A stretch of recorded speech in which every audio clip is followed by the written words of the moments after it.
ಪಂಚಮಹಾಭೂತಗಳನ್ನು ತೆಗೆದುಕೊಂಡು, ಅದೇ ಹಿಟ್ಟು, ಅದೇ ಉಪ್ಪು, ಅದೇ ಖಾರಪುಡಿ ಇದ್ದ ಹಾಗೆ ಇದೇ ಪೃಥ್ವಿ, ಇದೇ ಆಕಾಶ, ಇದೇ ನೀರು, ಇದೇ ಗಾಳಿ, ಇದೇ ವಾಯು, ಇದೇ ಪಂಚಮಹಾಭೂತಗಳ ಸಮ್ಮಿಶ್ರಣದಿಂದ 84 ಲಕ್ಷ ತರಹದ ಜೀವರಾಶಿಗಳನ್ನು, ದೇಹಗಳನ್ನು ದೇವರು ಸೃಷ್ಟಿ ಮಾಡಿದ್ದಾನೆ. ಅಂದರೆ ಎಂತಹ ಅದ್ಭುತ! ಇಂತಹ ವಿವಿಧ ಸೃಷ್ಟಿಯನ್ನು ಮಾಡಿದ ದೇವರು ಆ ಹರಕ ಕೃಷ್ಣಾಜನದೊಳಗೆ ಶಾಲಿಗ್ರಾಮದೊಳಗೆ ಕೂತಿರ್ತಾನೆ. ಅವನು ಯಾರು ಹೊಗಳವರೆಲ್ಲ ಬೈದೇ ಇದ್ರೆ ಸಾಕಾಗಿದೆ. ಏನಾದರೂ ಕೆಟ್ಟಾಯಿತು, ಒಂಚೂರು ಕಾಲಿಗೆಲ್ಲೋ ಚುಚ್ಚಿತು, ಬಿದ್ದ ಎದ್ದ, ಏನು ದೇವರು ಪೂಜಾ ಮಾಡಿದ್ರು ಇಷ್ಟೇ ಹಣೆ ಬರ, ಏನು ಮಾಡಲಿಲ್ಲವ ಅಂತ ಬೈಸ್ಕೊಳ್ಳೋದೊಂದೇ ಕೆಲಸ ದೇವರದು.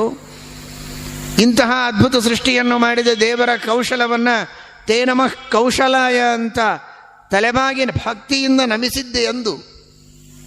ಪರೀಕ್ಷೆಯಲ್ಲಿ ಪಾಸಾಗಬೇಕು, ಹಣ ಬರಬೇಕು, ಪ್ರಮೋಷನ್ ಸಿಗಬೇಕು, ಇನ್ಕ್ರಿಮೆಂಟ್ ಆಗಬೇಕು, ಮಕ್ಕಳಿಗೆ ಮದುವೆ ಆಗಬೇಕು ಅಂತ ದೇವರಿಗೆ ತಲೆಬಾಗಿದ್ದಿದೆ. ಆದರೆ ಭಗವಂತನ ಈ ಮಹಾತ್ಮ್ಯವನ್ನು ಚಿಂತನೆ ಮಾಡಿ ಆ ಅನುಸಂಧಾನದಿಂದ ತಲೆಬಾಗಿದ್ದೆಂದು.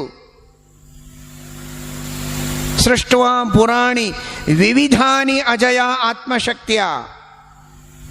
ಅಷ್ಟು ತರಹದ ದೇಹಗಳು, ಅದಕ್ಕೆ ತಕ್ಕ ಆಹಾರಗಳು, ಅಂತಹ ವಿಹಾರಗಳಿಗೆ ಬೇಕಾದ ಪರಿಸರ.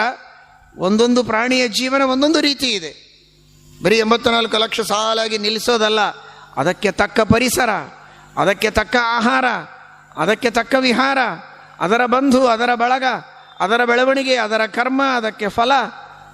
ಒಂದೇ ಎರಡೇ ಇಷ್ಟೆಲ್ಲವನ್ನ ಮಾಡುವ ಮಹಾಸಾಮರ್ಥ್ಯ ಇದ್ದವ ದೇವರು ಇಂದಿಗೂ ಮಾಡ್ತಾ ಇದ್ದಾನೆ. ಅನಾದಿ ಕಾಲದಿಂದ ಮಾಡ್ತಾ ಬಂದಿದ್ದಾನೆ, ಮುಂದೆ ಮಾಡ್ತಾನೆ. ಜಗತ್ಪ್ರವಾಹ ಸತ್ಯೋಯಂ ಪಂಚಭೇದ ಸಮನ್ವಿತ. ಇಂತಹ ಸ್ವಾಮಿ ದೇವರು. ನಾನು ಯಾಕೆ ಹೇಳಿದೆ ಅಂದರೆ, ಏನೂ ಗೊತ್ತಿಲ್ಲದೆ ಇದ್ದವ ಏನು ನೋಡಿದರೂ ಅದು ಚೆನ್ನಾಗಿದೆ ಅಂದ್ಬಿಡ್ತಾನೆ. ಕೆಲವರೆಲ್ಲ ಊಟ ಮಾಡುವಾಗ ಅಡುಗೆ ಹೇಗಿದೆ, ಭಾರಿ ಭಾರಿ ಭಾರಿ ಇದೆ ಅಂತಾರೆ. ಪಕ್ಕದೊಳಗೆ ಕೂತವ್ರಿಗೆ ಆಶ್ಚರ್ಯ ಆಗ್ತಿರೋದು, ಏನೂ ರುಚಿ ಇಲ್ಲ, ಇವೇನು ಇಷ್ಟು ವರ್ಣನೆ ಮಾಡ್ತಾನಲ್ಲ ಅಂತ. ಯಾಕಂದರೆ ಅವ್ರ ಮನೆಯೊಳಗೆ ಇಷ್ಟು ಕಂಡಿರಂಗಲ್ಲ ಅವನು. ಹೀಗಾಗಿ ಎಂಥ ಅಡಿಗಿದ್ರೂ ಇದು ಭಾರಿ ಅಂತಾನೆ. ಆದರೆ 10 ಅಡಿಗೆಗಳನ್ನು ನೋಡಿದ ವ್ಯಕ್ತಿ, ತಾನು ಸ್ವಯಂ ಅಡಿಗೆ ಮಾಡೋ ಸಾಮರ್ಥ್ಯ ಇದ್ದ ವ್ಯಕ್ತಿ ಒಂದು ಅಡಿಗೆಯನ್ನು ಹೊಗಳ್ತಾನೆ ಅಂದರೆ ಆಗ ಅದಕ್ಕೆ ಬಹಳ ಮಹತ್ವ ಇದೆ. ಅವನ ಒಂದೊಂದು ಮಾತಿಗೆ ಅರ್ಥ ಇದೆ. ಹಾಗೆ 84 ಲಕ್ಷ ತರಹದ ಜೀವರಾಶಿಗಳಿಗೆ ದೇಹಗಳನ್ನು ಸೃಷ್ಟಿ ಮಾಡಿ ಕೊಟ್ಟವ, ಅಷ್ಟೆಲ್ಲ ವ್ಯವಸ್ಥೆಯನ್ನು ಅನಾದಿ ಕಾಲದಿಂದ ಮಾಡಿದ ದೇವರು ಬ್ರಹ್ಮದೇವರ ದ್ವಾರ ಮಾಡಿಸ್ತಾನೆ. ಅಂತಹ ಭಗವಂತ ಆ ಯಾವ ಶರೀರಗಳಲ್ಲಿಯೂ ಅರ್ಥ ಇಲ್ಲ ಅಂದ. ಅವನೇ ಹುಟ್ಟಿಸಿದ್ದು ಅಥವಾ ಬ್ರಹ್ಮದೇವರೇ ಪರಮಾತ್ಮನ ಆಜ್ಞೆಯಂತ ಸೃಷ್ಟಿ ಮಾಡಿದ್ದು. ಆ ಪರಮಾತ್ಮನೇ, ಆ ಬ್ರಹ್ಮದೇವರೇ ಹೇಳ್ತಾರೆ, ನೋ ಯೂಸ್.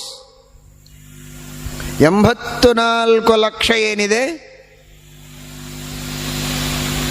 ಅದರಲ್ಲಿ 83,99,999 ಎಲ್ಲವೂ ವೇಸ್ಟ್. ಒಂದೇ ಒಂದು ಶರೀರ, ಅದು ಮಾನವ ಶರೀರ. ಇದು ನಿಜವಾಗಿ ಮೋಕ್ಷಕ್ಕೆ ಸಾಧನವಾದದ್ದು.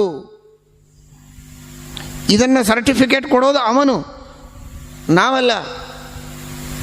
ಇನ್ನೆಲ್ಲ ಶರೀರಗಳು ಕೇವಲ ಭೋಗ, ಜನ್ಮಾಂತರದಲ್ಲಿ ಮಾಡಿದ ಕರ್ಮಗಳ ಫಲವನ್ನು ಅನುಭವಿಸೋದಷ್ಟೇ.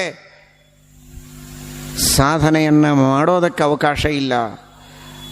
ಹೊಸದಾಗಿ ಪ್ರಗತಿಯನ್ನು ಪಡೆಯೋದಕ್ಕೆ ಅವಕಾಶ ಇಲ್ಲ. ಪ್ರಗತಿಯನ್ನು ಪಡೆಯಬಹುದು. ಉದ್ಗತಿ, ಪ್ರಗತಿ, ಸನ್ಮತಿ, ಸದ್ಗತಿ ಇವುಗಳನ್ನು ಪಡೆಯುವುದಕ್ಕೆ ಇರುವಂತಹ ಒಂದೇ ಒಂದು ಶರೀರ, ಅದು ಮಾನವ ಶರೀರ.